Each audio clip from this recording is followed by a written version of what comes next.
Hello everyone, my name is David Riggle, and the purpose of this presentation is to inform you about identity theft, identify risks involved in identity theft, how to protect ourselves from those risks, and what to do if you become the victim of identity theft. Let us first begin by identifying what identity theft is. Identity theft occurs when someone obtains your identification and uses it fraudulently. Obviously, your social security number, your driver's license, credit cards, checks, all of these things can be used to fraudulently use your identification. But also, something as simple as your name and address can be used to apply for new credit cards, open up new accounts, things of those natures. 41 million Americans have had their identity stolen, and it can cost you time, money, ruin your credit, and your reputation. What can identity thieves do with our identities if they obtain them? They can obviously buy things with our existing credit and debit cards, checking accounts. They can even apply for their own credit cards in our names with bills sent to their address. They can open up a new utility in our name, phone, electric, gas, etc. They can even steal your tax refund if they get a hold of your social security number or tax identification number. They can receive medical care under your insurance, or they can even impersonate you if they are arrested or receive fines from the police using your identity.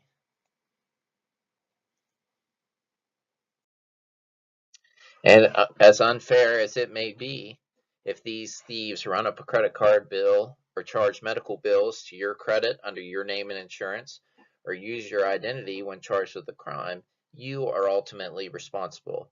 It is up to you to prove your innocence, to file a FTC report, and to clear your good name, which we will talk about later in this presentation of how to do those things. Our personal information is out there in a lot of different ways, so it's important that we control what information gets out there and protect what is already out there. Most of us use either cell phones, personal computers, and the internet to do online banking, online shopping, check our credit statements, check our bank accounts.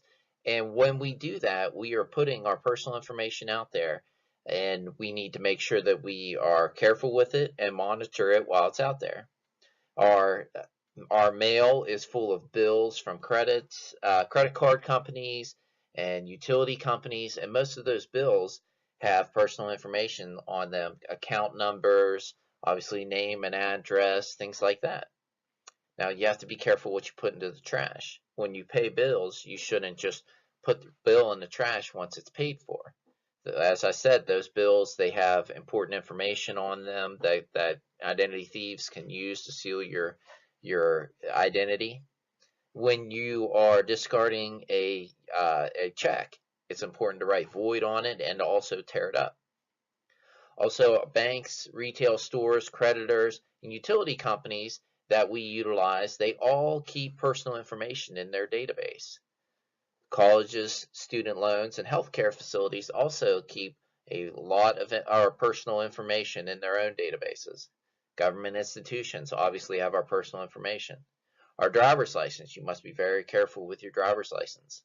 Checkbook, as I said, it has both your account number and your routing number, all the info, and your name and your address, everything that an identity thief would need in order to steal or make fraudulent purchases with your checkbook.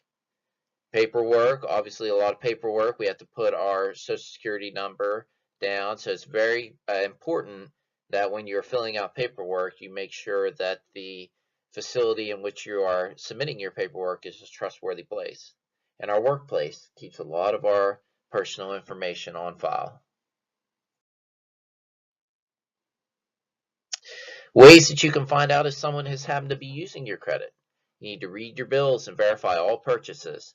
Monitor your bank accounts. Sometimes a identity thief won't charge everything all at once. They may charge a small amount and gradually grow braver as you don't notice the charges.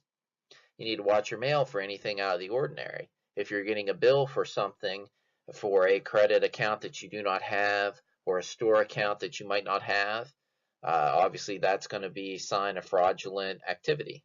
You need to check your credit constantly. We'll go over how to do that later in the presentation. Where to get your credit report. Many credit cards offer free credit reports with their bills. There are many sites such as freecreditreport.com that allow you to check your report for free. Find a site that offers FICO, Experian, and TransUnion scores. Most of these sites will list accounts and the amount of money on the accounts, so be sure to check both for anything unusual and new.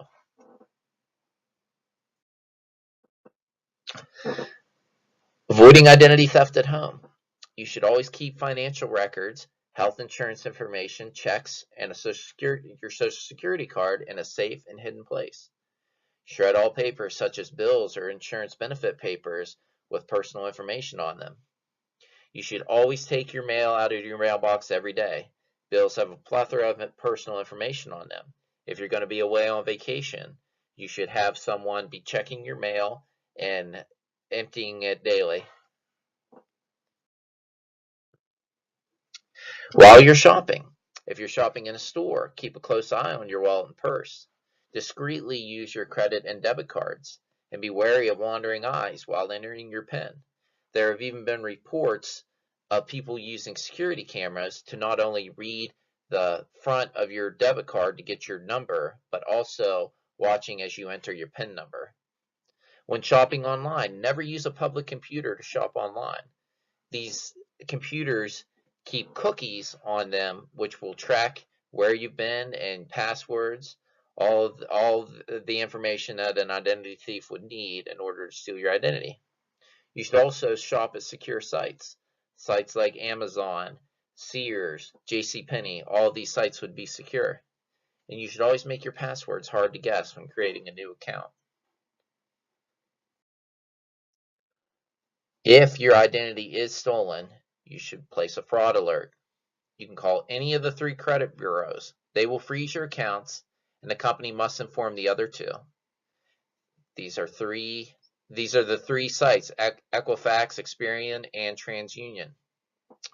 You should order your reports. Dispute any wrong information directly with the company in issue. Therefore, if you have a new account, a new CitiCard account, you should call that company to dispute the account. Next, you should call the FTC, the Federal Trade Commission. Attached is the number and also the website in order to file a complaint.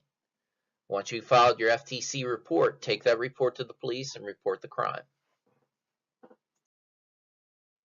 If you are seeking more information on the topic of identity theft, visit these sites: the Federal Trade Commission website, an Identity Theft Prevention and Survival website, MSN's Money, and Identity Theft Resource Center. All of these sites were sources that I used in making my presentation, and they will be helpful to you. Thank you and good luck.